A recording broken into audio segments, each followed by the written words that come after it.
Welcome to the show. Today's guest is a fascinating hacker by the name of Harri Hursti. He was programming mainframe computers at age 12. He memorized all the country flags at age 3. I'm not sure how relevant that is, but it shows you he's a genius. Unfortunately, he's also able to show us, and he'll show us today, just how easy it is to hack election machines. You know, those things we use to vote for the president of the United States? You think it's just happening in America? It's not. We're going to get a demonstration of how this works, an explanation of how this works, and of course, what we can do about it. So enjoy this episode here with Harri Hursti.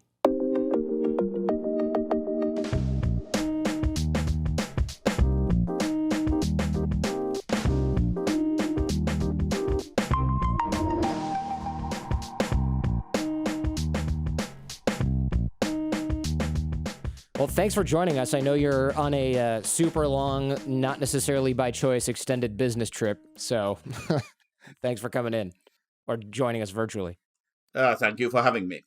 So right now, are you even able to talk about what you're doing right now, or is that even kind of under wraps?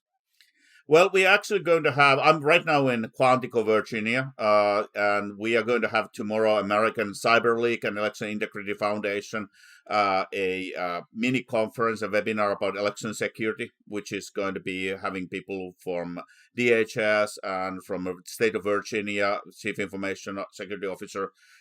We are going to have a conversation where we are heading. And before that, I have been spending the last almost 3 weeks down in Atlanta, where I have been looking into the election security issues in Georgia.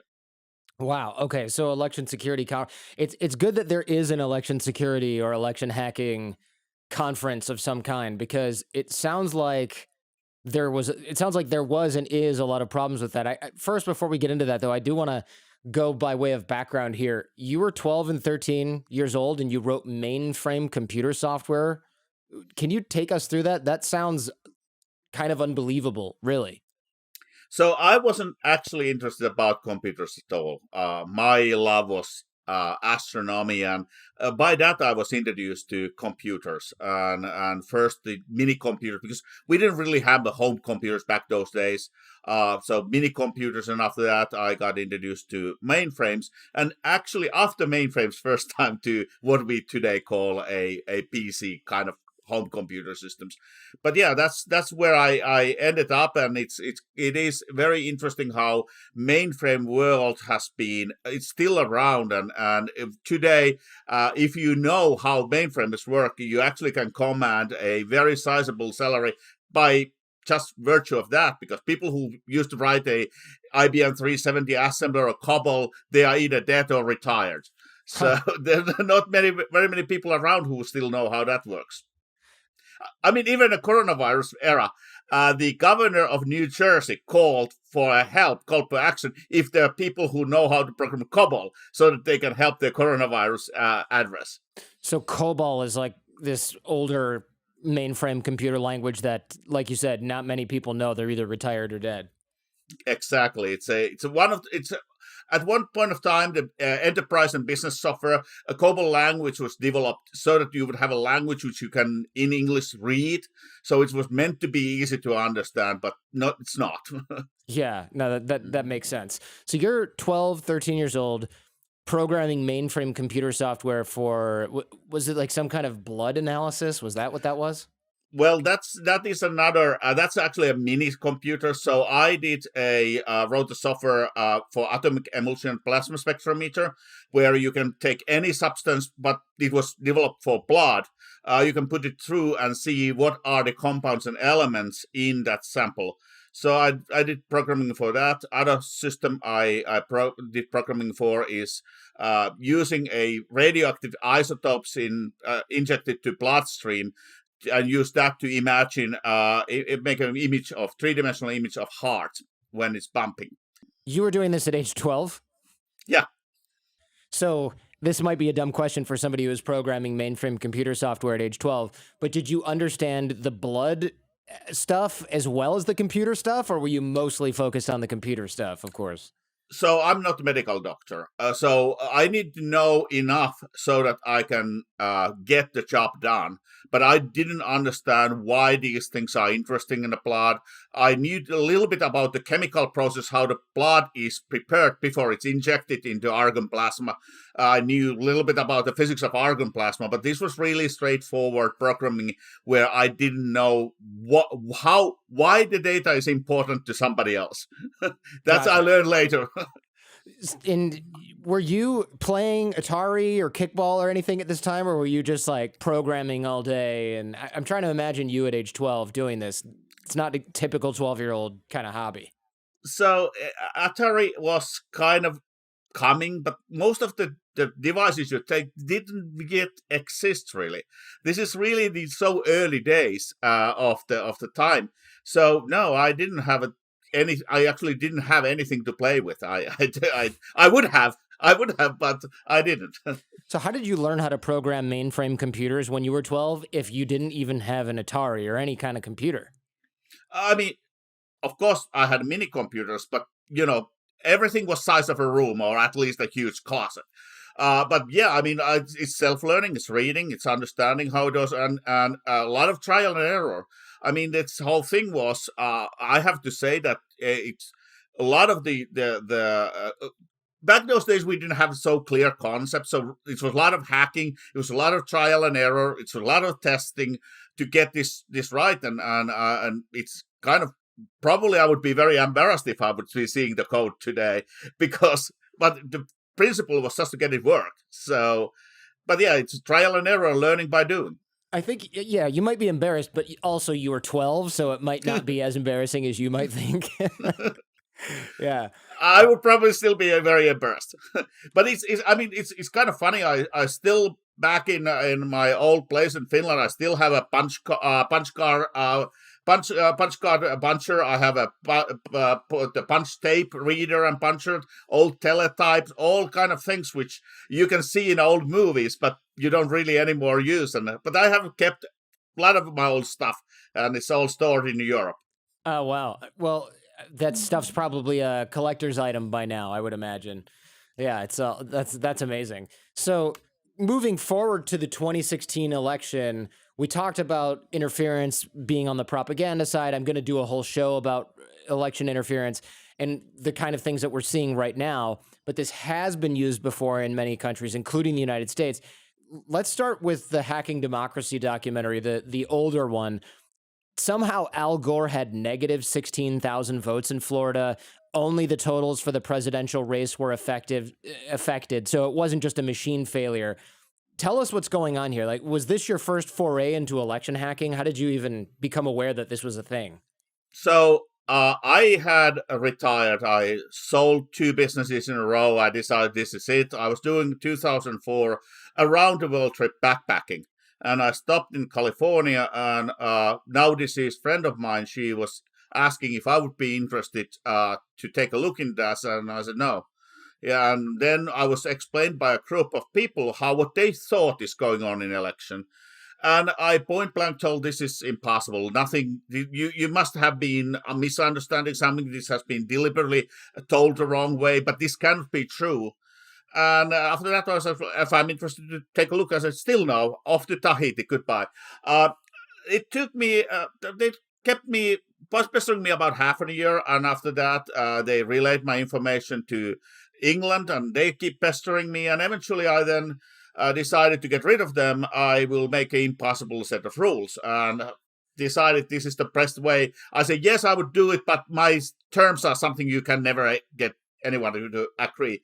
And it took like 6 months again. And then I got a call that Ian Sancho from Tallahassee, Florida, the capital of Florida, he would be inviting me. And I spoke with him, and he told that, he wants to know about the system which he is using. And it turned out that the system he is using exactly the same system which created this minus 16,022 votes in Volusia County for Al Gore. So I took a look into the system, figured out a couple of ways to manipulate the central tabulator, but I told Ian, this is not elegant. You leave an audit trail. You leave a evidence, the breadcrumbs, you can trace it. And I was asking, what is the elegant way? So I don't know if there's one, but if there is, it's got to be this memory card. So it's a memory card that fits into the voting machine that you found could be the more or less untraceable or hard to trace way to manipulate the results. Whereas they were thinking it was something in the machine, and you thought this was impossible because you would see a ton of evidence and, like you said, breadcrumbs being left by the tampering party. Well, even not even that. I was just thinking about the architecture of the system.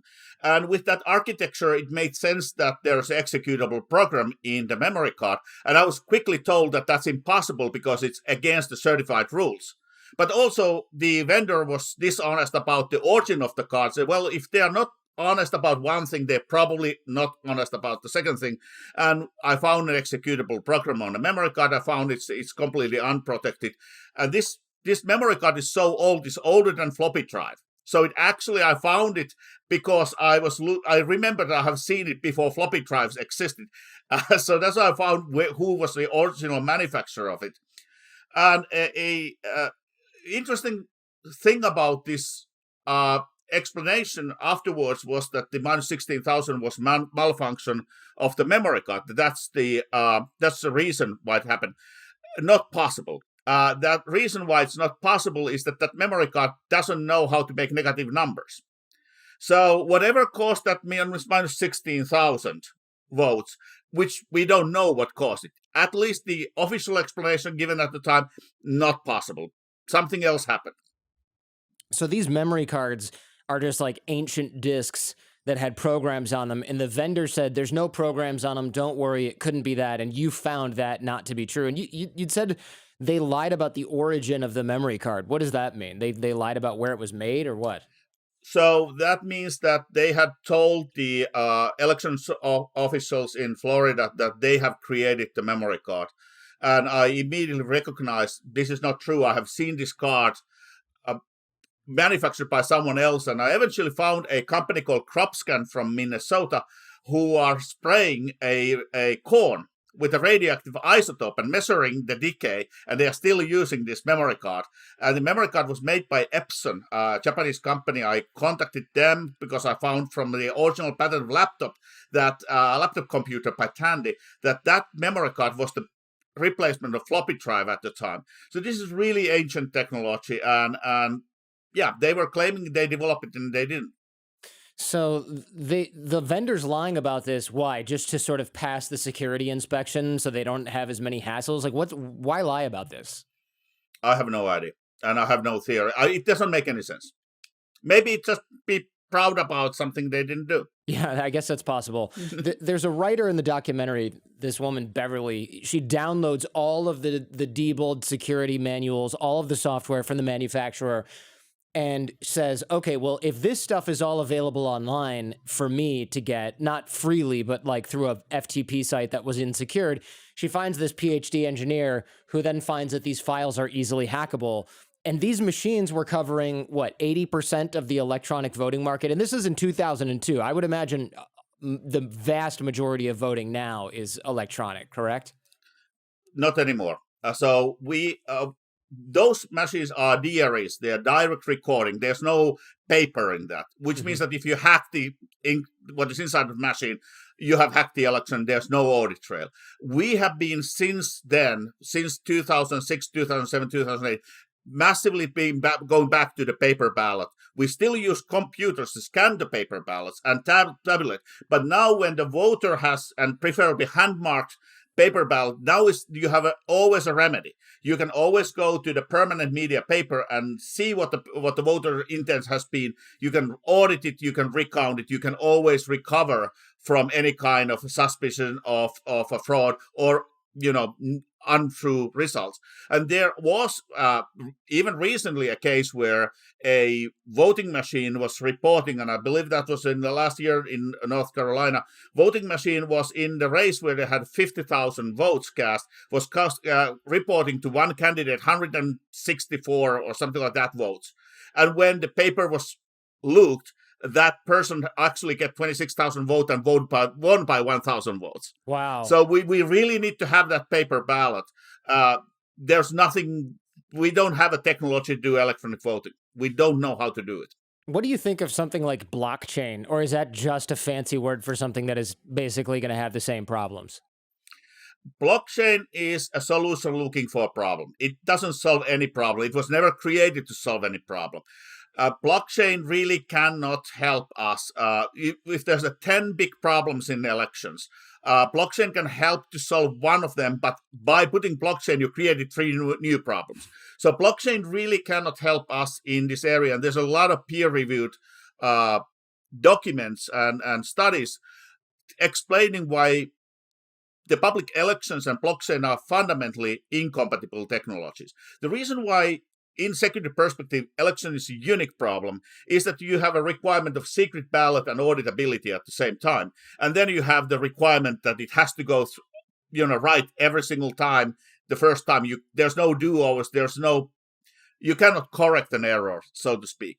So that's the combination of secret ballot and auditability is the hard problem. And if I a little bit more go to that direction, there's always a small companies who claim we have solved this electronic voting problem. Well, the problem is similar and almost the same as what would be the mathematics needed to create a true digital cash. Something you can go to the corner hot dog stand at 1 a.m. after bar and buy your hot dog without telling who I am and the seller not telling who they are. So if you actually solve this problem, you probably first make your $1 trillion by making a digital cash and, take a couple of Nobel Prizes. And only after that, you will start to worry about the electronic voting. So that's why there is no small company. There is no someone who has solved this problem or will solve it next year, because we fundamentally are lacking mathematics. We are fundamentally lacking the building blocks, how to make that to work. Also, there's another thing. If you think about democracy, election is the cornerstone of democracy. The promise of democracy is a peaceful transition of power. The winners will always accept the results, always. So it's not about the winners. It's about the losers, because the only way the peaceful transition of power is possible is if the losing parties and support of losing ideas accept that the election was conducted fair, the results are correct, and, well, they didn't get it their way this time, but it's going to be fair in next election and they have a new try. So that's why elections are all about transparency and trust and evidence and proof. And you have to give that proof. If you have something magical like blockchain, how you will be explaining to normal people on the street, this is how we verified that the blockchain worked. How you do that? It's a lot of European countries have a constitution, their constitution, that the election has to be conducted in such a way that normal person with no special education and no special tools will understand and be able to verify how the votes are cast. So until we are in a Star Trek universe where teenagers are casually talking about quantum mechanics, I'm not going to spend my time to try to explain 70-year-old Paul Walker how something like homomorphic encryption with a blockchain works. Yeah, you got me on that one. Yeah, I think that makes a lot of sense. Trying to explain to somebody who is pretty computer savvy that these blockchain results are legitimate is going to be very hard. I mean, you're still taking a lot on faith, even if you're the most avid Bitcoiner around, right? I mean, you're still looking at a handful of people that can really look at this and understand what they're seeing. So, okay, I got you. So we would think that after that election in the early 2000s, we've really upped our election machine security game, right? But it sounds like we kind of haven't. So what happened year 2000, by the way, it's kind of funny, I'm co-founder and co-organizer of Voting Machine Hacking Village at Defcon. We actually had the same 2000 voting system, which caused the hanging shed and pregnant shed and whatnot shed problem. And it was analog buffer overflow. So have the metallic style. Let me pause you for a second and explain what that means. So you run there's a conference for hackers called Defcon in Las Vegas, and you run like a little, not side event, it's inside the event, but like a sub event where you just have hackers, including yourself, hacking voting machines, right? Just to see what the security looks like. We are one of the biggest parts of the Defcon, yes. And so we have been having a room full of voting machines, and it's an educational effort. We always knew that every single voting machine I can buy and my coworkers can buy from governments, government surplus, ePay, everything can be hacked. The thing was to let other people to see it by and experiment their own eyes and do it themselves. That's the education. One thing what made me so happy the first year when we have done it now 4 years, was to have an election officials who came to hack the very voting machine they are using in their daily job. People who cannot, for legal reasons and for contractual reasons, have not been able to peek into the machine they have been using to run the election. And when they come back with their eyes wide, like, this cannot be true. I said, well, you found it yourself. So yes, that's really, we are educational effort. While we are not trying to find new vulnerabilities, we every year are publishing a report about new findings. But that's not the goal. The goal is education and helping people to understand why the voting systems are vulnerable, what are the election system, how it really works, and educate. It's not a security research. So you're hacking these voting machines using a regular computer, and this is in part of the documentary, which we'll link in the show notes. And it looks like the manufacturers tried to stop you from distributing the documentary where you showed how easy this was because it was bad business, which is like a classic case of shooting the messenger, especially since this same machine is going to be used in 20 states in this year's 2020 election. Yeah, that's another thing. When I and others, when we 2005, 2006 got involved, and up until 2008, we all thought now when the problem has been exposed, it will be fixed very quickly. It was completely always incomprehensible for me and other security researchers that now 2020 we are talking about this topic, and also we are 2020 using the same machines with the same software. It's just you wouldn't be using a 30-year-old PC with no security patches, but that's exactly how the elections are conducted. What's the chief vulnerability here? Is it that there's removable media on every machine? So the cards, USB drives, ports, what's the chief vulnerability here? The chief vulnerability is that nobody thought about security. When Help America Vote Act in 2002 created a $3 billion, over $3 billion funding to go and buy voting machines, there were no security standards at all. So everybody just went to the future shop and bought whatever is sold. And of course, what was sold back then was created in 90s and 80s. So they were created at a time when cyber warfare was science fiction. Nobody would have ever thought about cyber warfare to be real. There was never a consideration of security. And now these same systems are around. But even more importantly, the culture hasn't changed.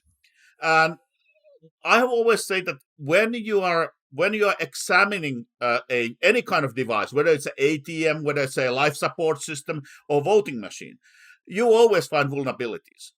But how safe you are is not how you find a vulnerability, but how the company reacts. If the company says, "Oh my God, help us, let us fix this problem," now you know this is in good hands. That's the way we are going to fix this problem. If the company goes, "We are going to sue you and try to stop this message," now you know nothing gets fixed and the culture is wrong, and the culture is the poison pill. The culture is the one which is causing all the trouble because you are not trying to fix the problem. I know that a foreign power had penetrated one of the vendors that supplies the voter registration databases. Is it always Russia, or is that something, that happens from other countries too? Because you really only hear about Russia in the news meddling with elections. So this year, Defcon, we had a number of speeches about touching the topic of who are the foreign players in historically, who are around. One of the speakers really went through the last, 16 years of hacking, government hacking, and it really showed that there are certain big countries, Russia, China, Iran, which are the big three, and after that, North Korea and the usual suspects underneath. But it's never only one country. And especially 2016, the widely published things, which is in every single intelligence report, what the Russian activities are. Since the last 4 years, every other nation has been very busy to duplicate their capabilities. So it's they are not alone. So we might see, or we will see, election interference from China, Iran, North Korea, and Russia all at the same time, essentially? Well, there has been already in the news almost a year ago when a huge American public trading company took an Iranian activity down, which was at the time attributed, whether it's true or not, as a preparation for a possibly election activities. So my personal opinion and my professional opinion, this is going to be a number of different countries who have now the capabilities. The question is how they are going to use it. Some people some countries might have just developed the capability, but decide to not act. Some nations might be doing the different. And that's really important that in America, the threat model in election has been wrong until very recently. The threat model was a dishonest candidate or support group of dishonest candidate who tries to win. That is not what nation states are doing. Nation states have a multiple different objectives and primary and secondary. And if you look, Cold War was ideological war between capitalism and communism. If you look that path, the goal is to disown the trust in democracy. It's to undermine your government and people's belief in the society. So if you then can gain something else also, that's fun. But you have to think about who are the threat actors, what are the motivations, what are the tools, what are the primary and secondary targets. And only after you have done that homework, you can start to think about how I'm going to defend the fort. And the most crazy thing here is that since 2002, massive amount of technology has been pouring into elections. We have an idea and thinking that there's an election office, and the election office has an IT department, and the IT department has a security practice. Nothing could be further from the truth. Most of the election offices have no security practice at all. They don't even necessarily have their own IT full-time staff. They have a couple of volunteers, everything is outsourced. So there is no practice in that side. At the same time, if a foreign nation would be coming with the ships and putting a couple of tanks on the US soil and started rolling over, you wouldn't be expecting the local sheriff to fend off the foreign nation military. But in asymmetric warfare, that's what is happening. The local election officials who are underfunded, under-resourced, and try to do the best they are fending off a foreign nation in this attack. And a lot of people don't think it in the terms, but every other war we fight, land, sea, underwater, space, all of these are natural domains where laws of physics and laws of nature work. The only place where we fight a war, which is man-made domain, is cyber. We don't have distances. We can actually cheat the clock. There are no similar rules. The rules are what we make them to be. And that's why this is completely different in every single way, how you look the strategy and how you look for what you need to do in order to keep safe. And voting is a canary in the coal mine, because all the problems we see in the voting are repeated in critical infrastructure. So, and that's why Department of Homeland Security has designated elections as part of critical infrastructure. Governments can be changed by bullets or ballots. We choose ballots instead of bullets, which some other countries have chosen. So this is really that important, and it really requires to be studied and secured. But also, you need to look the other part: sewer system, drinking water, electricity, and look all of the other things which we need to fix in order to secure our society. And I know you'd said that every single NATO country has had Russian interference in their election, every single one of them. And I want to separate this from collusion or whatever. That's not what we're talking about. We're talking about election hacking, regardless of your politics. The facts are all information points to this as an ongoing threat to free and fair elections in the United States. I'm going to do an entire show on election interference, especially from Russia and the history of that and how that goes. But for now, I'm more interested in the vulnerability of the machines themselves. It sounds like, and you mentioned this in one of your talks, Russia knows it can't compete with the U.S. military when it comes to planes, tanks, boats, bombs. China knows this. Iran knows this. But they can and do compete with disinformation and cyber capabilities because of the reasons you just mentioned. So is this something that you think we've ignored because we have more aircraft carriers and satellites, basically?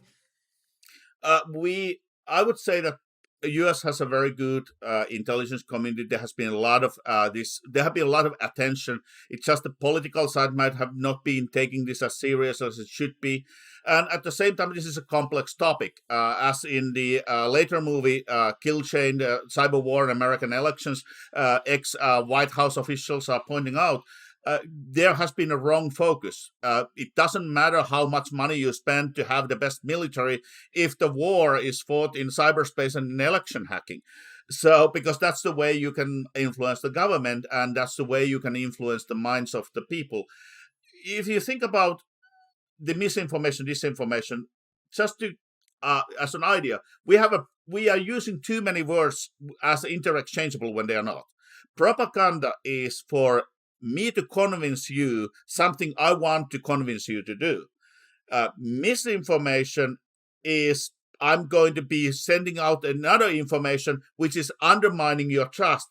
Malinformation is that same as a malicious act, but the most dangerous is disinformation, because disinformation, everything before and all the other ones are tactical. They are for single purpose in a very short period of time.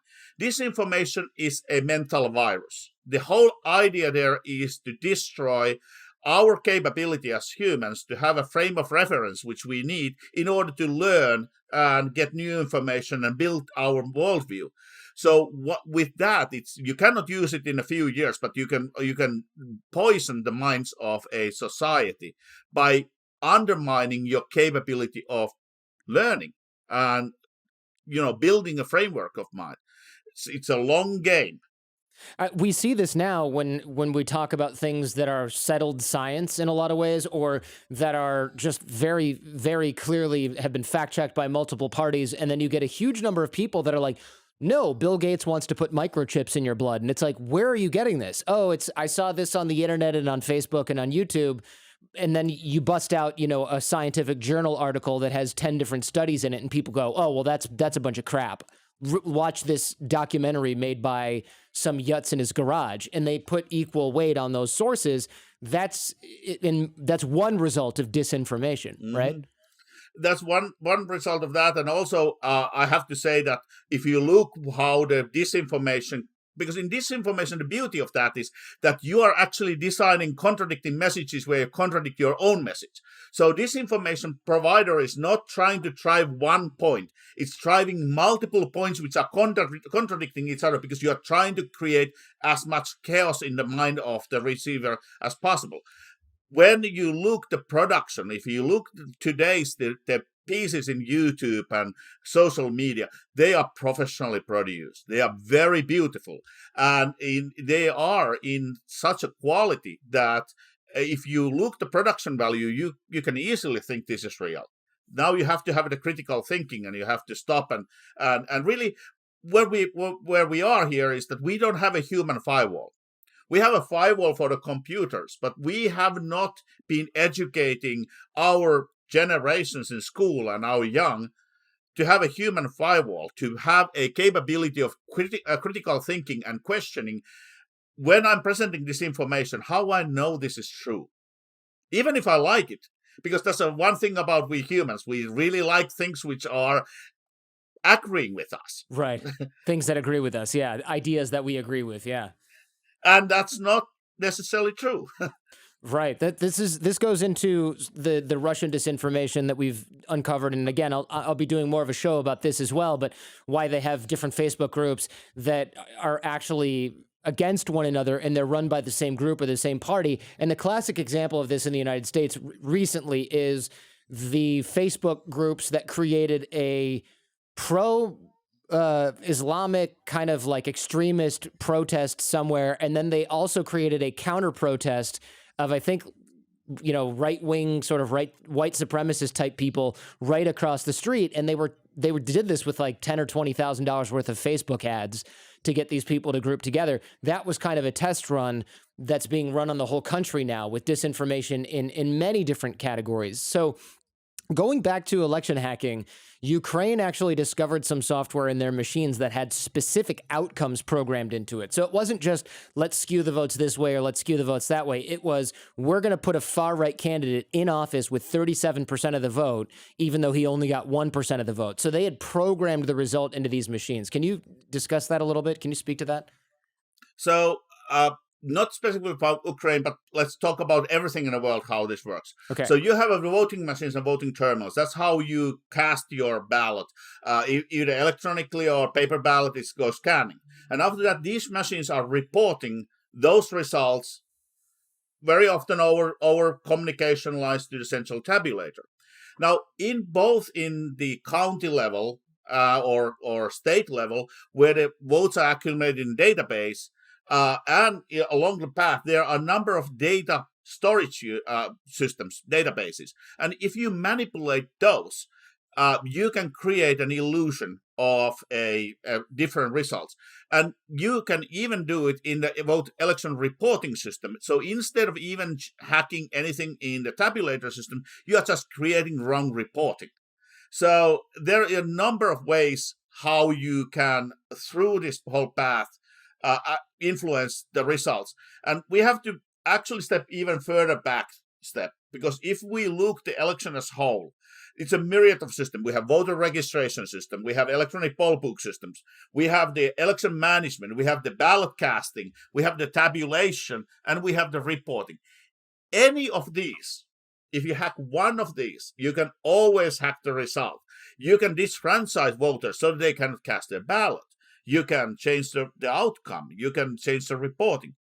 Each of these needs to be secured, and none of these is less important than the others. And that's why we have been, I think in the public mind, we have been focusing in a very narrow area, which is you cast a ballot and how the ballot is counted, but not missing the whole big picture, how many other systems from an adversary, from attacker's point of view, where the attacker can go and achieve the same goal.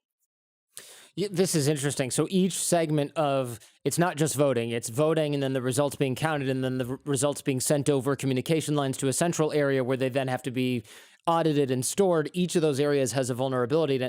In the case of Ukraine, where these specific outcomes were programmed into the software of the machine, they somehow caught this and removed it before the election. And this blew my mind, Harri, that Russian media still reported the exact percentages of the fake outcome. So it was like this sort of negligent / they just don't give a crap at all about getting caught.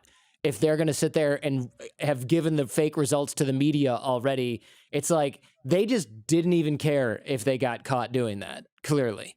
Or they counted on being caught. That's also a power play saying, see what I can do. See, I don't care. That's also a communication and message. So we always are too easily jumping into conclusion there are a lot of people who say I can think like the enemy thinks. Mm-hmm. No, you are thinking like you wishfully think that your enemy would think. Right. Your enemy doesn't necessarily agree with your idea. So it's very dangerous to say, oh, this is obviously what the enemy was thinking. No, it might be that they just were counting. Let's get ourselves caught. Let's go chaos. Let's be on your face saying we can do this. It's all is possible. You don't know what the enemy is thinking. And the other thing, which is also in the case of any cyber attack in any area, one of the most difficult areas is attribution. How you know who is the actual attacker? Because there are a number of ways to disguise. There's a number of ways to have a false flag. So it's really, you need to have a credible intelligence community, credible company. You have to have if nobody can call it, it's obvious that you have to put a lot of research so that you can say, I'm certain to a certain extent that this is the actual attacker. And it's really difficult.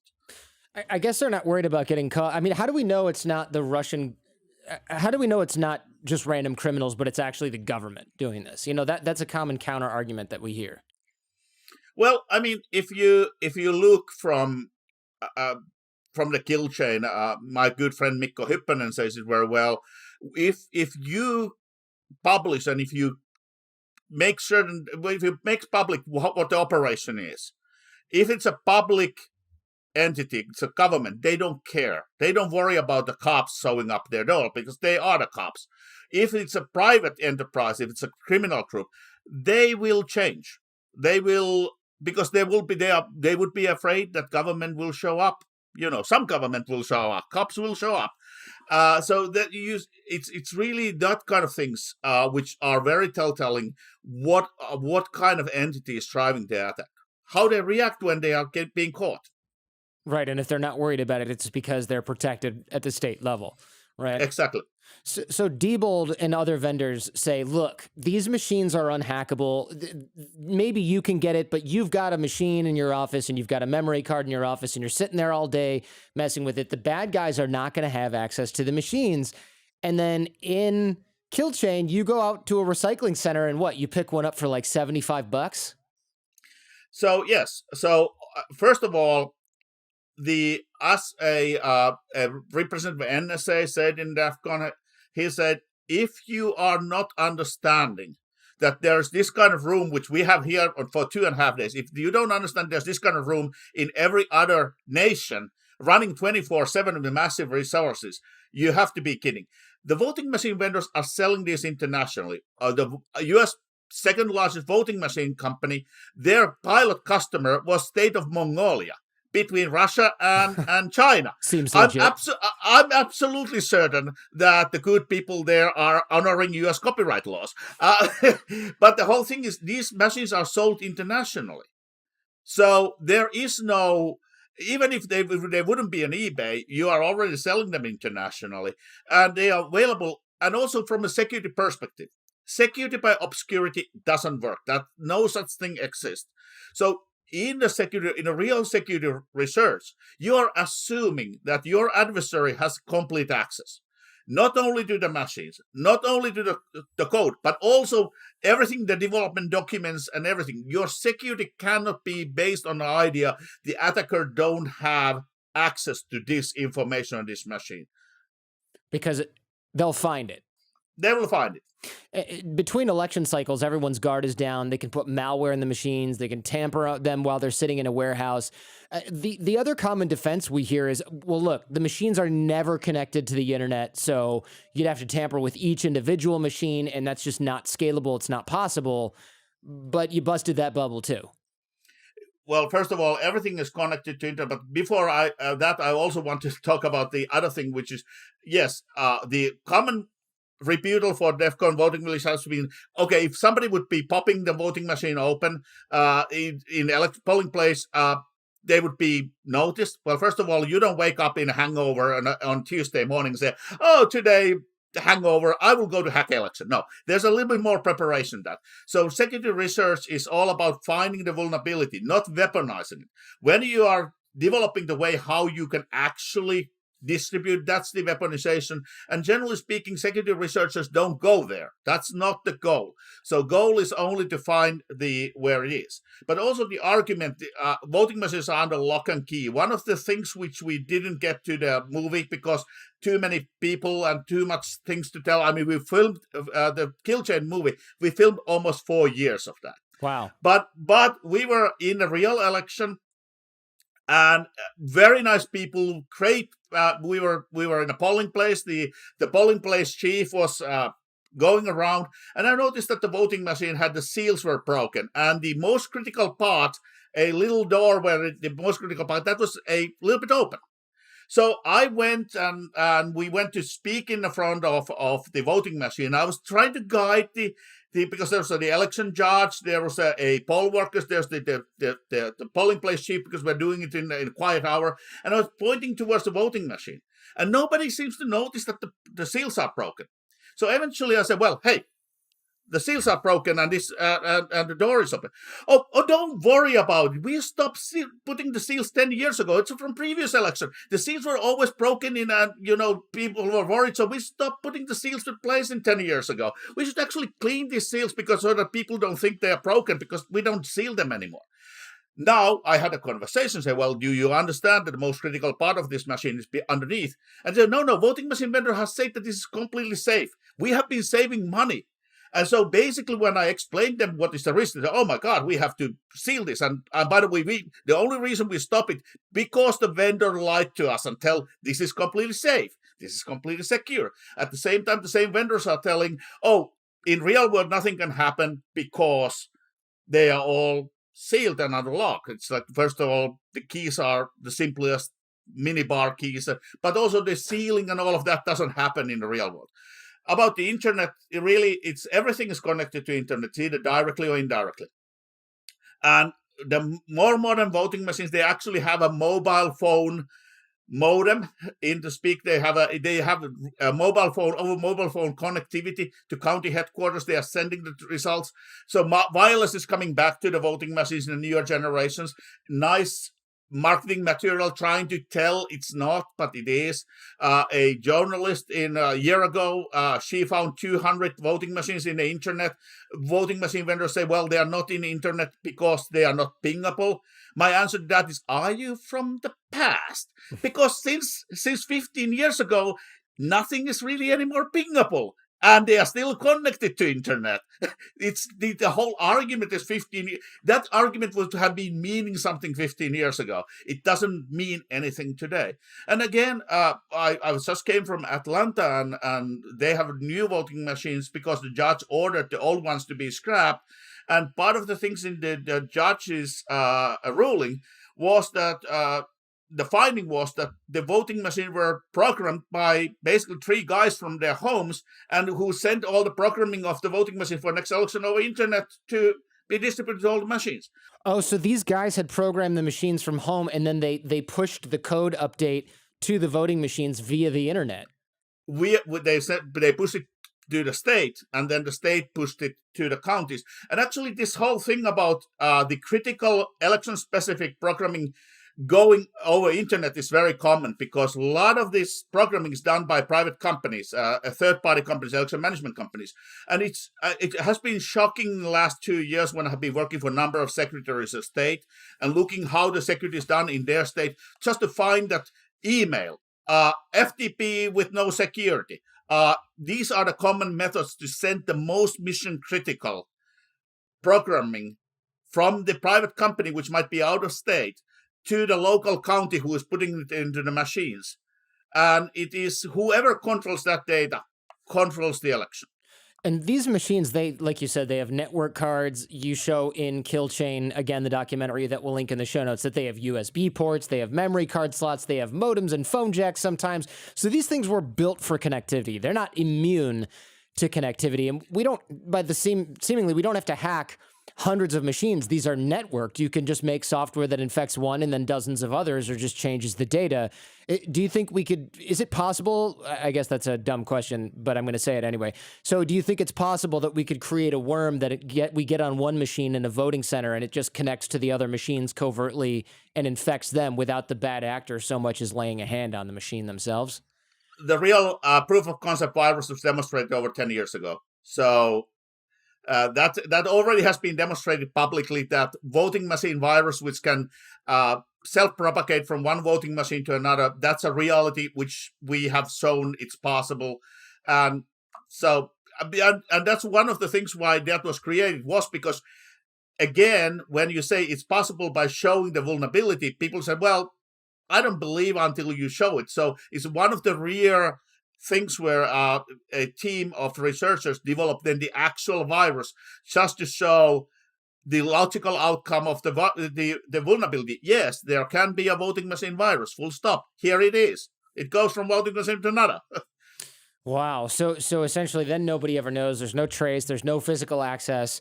If you can get this onto the machine remotely, you could just sit in the parking lot. We're not even going to see a sketchy guy in a leather jacket and track pants walk into the voting center. He's just going to sit out in his truck.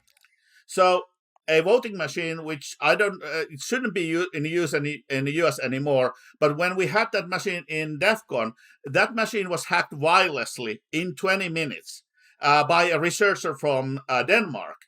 And the voting machine has a Wi-Fi It has unpatched operating system, but literally you can hack that machine from parking lot without knowing it's a voting machine. You don't, because you can use a metasploit. There's a gazillion metasploits for that machine, so you don't even need to know it's a voting machine. You can just hack it as any Windows XP computer around. And what's Metasploit for people who aren't really up on that?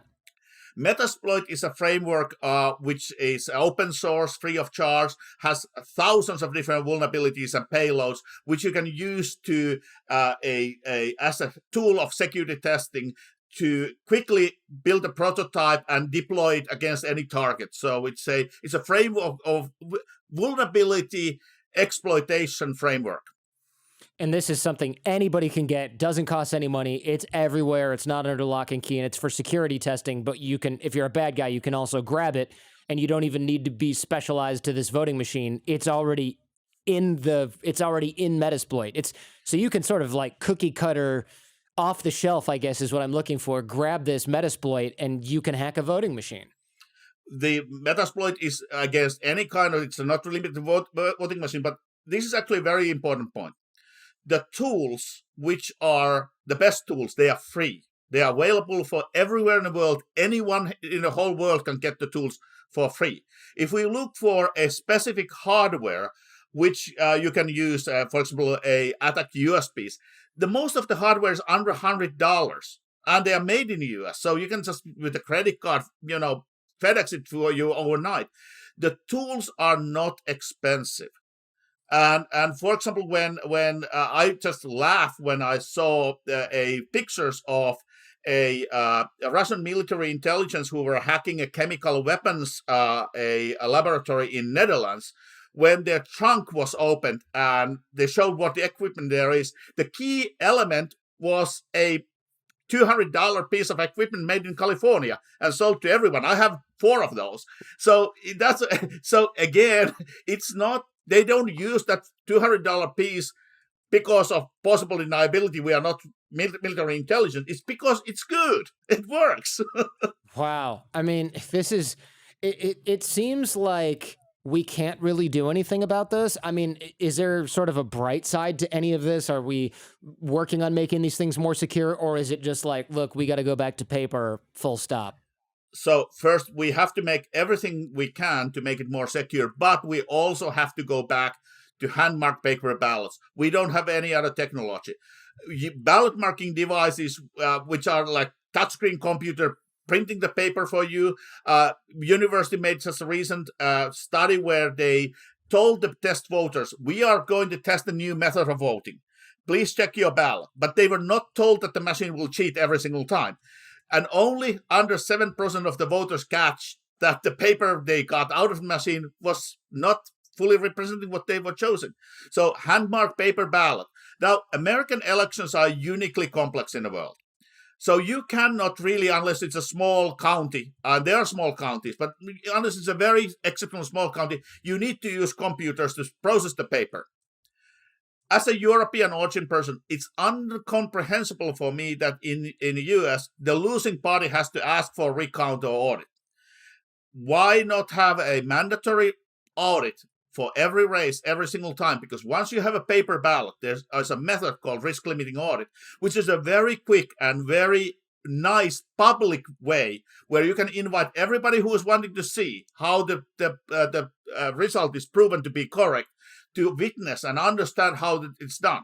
So hand-marked paper ballots and risk limiting audits, and you use the computers in between to create the results because there's no alternative because the elections are so complex.